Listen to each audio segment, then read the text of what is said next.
Good day, everyone. Today, we will continue our lesson on graphing trigonometric functions. But this time, we focus on the remaining four, which is the tangent, cotangent, cosecant, and secant. So first, let's recall the features we used from the sine and cosine. As we all know, sine and cosine has a amplitude that limits or fixes maximum or minimum value. While on the other hand, the tangent, cotangent, secant, and cosecant do not have a amplitude because these functions are unbounded or extend infinitely upward and downward. So, second, we have period. When we say period, it is the length of one full cycle of the graph. These four functions are divided into two groups with different base formulas. So first, we have tan and cotangent. Their base period is pi over b.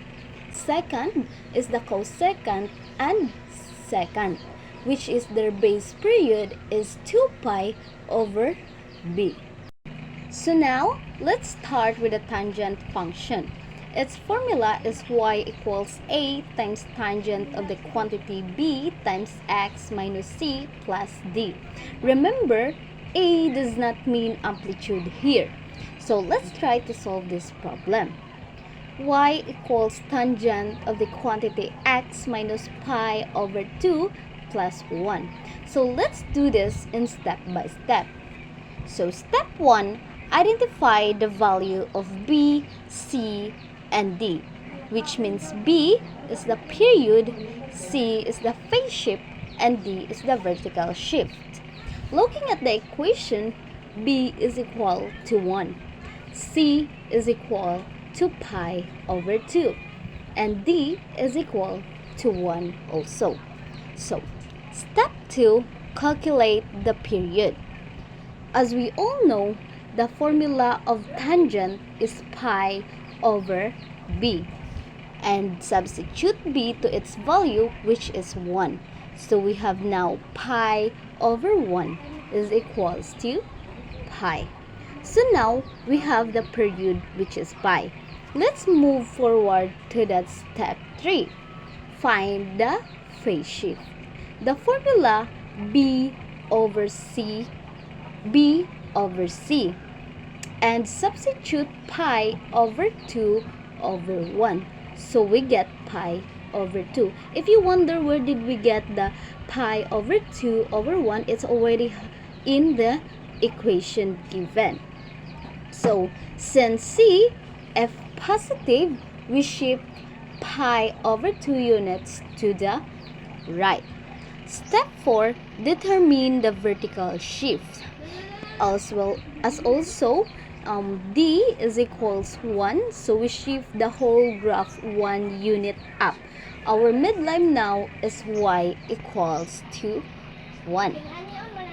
Step 5, locate the asymptotes. We shift each pi over 2 to the right, which is negative pi over 2 plus pi over 2 is equal to 0. Second, pi over 2 plus pi over 2 is equal to pi. Third, 3 pi over 2 plus pi over 2, we get 2 over pi. So new asymptotes are x is equal to 0, pi, 2 over pi, and so on and so forth. So now, let's draw.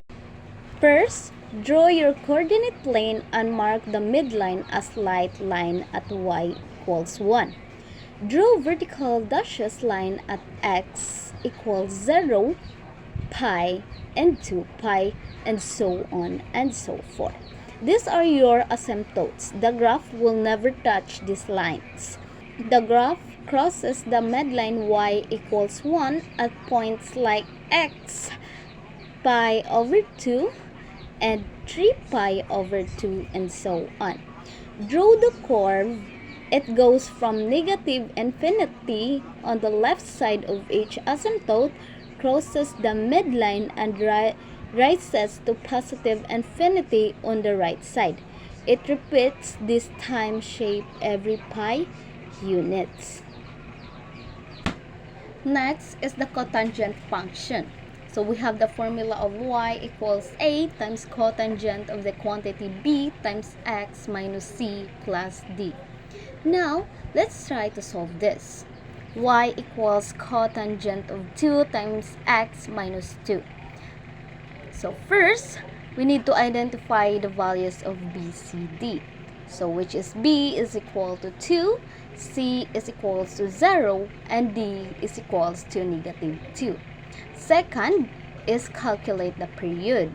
As we all know, the cotangent formula of the period is we have pi over b. So we need to substitute b into its value, which is 2. So we have now a period of pi over 2. Step 3, find the phase shift. So the formula is c over b. Again, substitute the c, which is 0, and b is 2. That's result of 0. That means no horizontal shift at all. Step 4, vertical shift. In vertical shift, we have negative 2. That represents our letter D.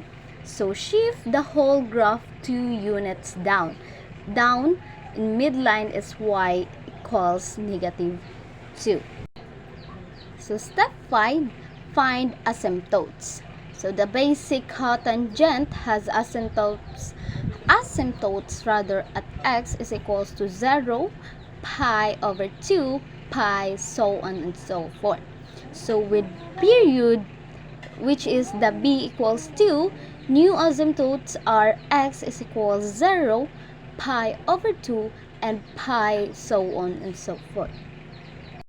Now, let's graph. Mark your midline with a light line at y negative 2. Draw vertical dashes line at x equals 0, pi over 2, pi. These are your asymptotes. The graph crosses the midline at points line pi over 4, 3 over 5, and 4, so on. Draw the curve. It starts at positive infinity on the left of each asymptote, crosses the midline, and goes down to negative infinity on the right. It repeats every pi over 2 units. Let's move forward to cosecant. Formula of cosecant is equals a times cosecant of the quantity b times x minus c plus d. Remember, cosecant is closely related to the sine function, so we use sine as our guide. So let's have an example. Y equals cosecant of the quantity x plus pi over 4. So to get this, let's do it in step by step. So first is identify the value. So we need to rewrite the problem from sine, which is y equals to sine of the quantity x plus pi over 4. So which is the b, our b is 1, and it is from the equation. C is equals to negative pi over 4, and d is equals to 0. Second is calculated period. So the formula of cosecant, as we all know, it is 2 pi over b. We need to substitute the b, which is 1. So 2 pi over 1 is equals to 2 pi. Next is the phase shift. The formula of phase shift, again, it's c over b. Substitute pi over 4 over 1. So we get negative pi over 4. So it is negative result means shift pi over 4 units to the left. Next is the vertical shift. We have the vertical shift of 0. So no shift. Midline is y equals 0, which is the x-axis. Step 5, use guide function and find asymptotes. So the guide function, which is the y equals sine x plus pi over 4 to the right. Draw this lightly first. Asymptotes are wherever the sine curve crosses the x-axis. So we have the x, negative pi over 4, 3 pi over 4, 7 pi over 4. So to graph, lightly draw the sine guide curve first. It will help you shape your cosecant graph. Second, draw vertical dashes line as the asymptote points we found. Third, draw the cosecant curve. It makes you shape curves above every peak of the sine graph and upside down, like you. Shape curves below every through of the sine graph. It repeats the patterns every 2 pi. Last one, we have the secant. The formula is y equals a times secant of the quantity b times x minus c plus d. Secant is related to cosine, so we used cosine as our guide, the same as cosecant. So we have the problem here, which is y equals secant times 3x plus 1. It's the same step-by-step process, which is step 1, identify the values of b, c, and d. So we have b 3, we have c 0, because we don't have a phase shift. D equals to 1. So step 2, calculate period. The same as cotangent, we have the formula of period with 2 pi over b. So substitute the b into 3. So 2 pi over 3 is equals to 2 pi over 3. Next is our phase shift. In phase shift, there's no horizontal shift. So again, in phase shift, there's no horizontal shift. In step 4, vertical shift. In vertical shift, we have 1. Shift 1 unit up, midline is y positive 1. So in step 5, use guide function and find asymptotes. So guide function of cosine, we have y equals cosine 3x plus 1, and you can draw it lightly first. And second is the asymptotes are wherever cosine crosses the midline, where y equals 1, x is equals to pi over 6, pi over 2, and 5 pi over 6, and so on. So let's graph this one. First, lightly draw the cosine guide curve first, which is the cosine 3x plus 1. And next, draw vertical dashes lines at all the asymptote points. Third, draw your secant graph. Make Q shapes above every highest point of the cosine curve and upside down U shapes below every lowest point on the cosine curve. This pattern repeats every 2 pi over 3 units. So let's wrap up with the 3 most important things to always remember. So first, period rules. Tangent and cotangent have a base period of pi, while cosecant and secant have a base period of 2 pi.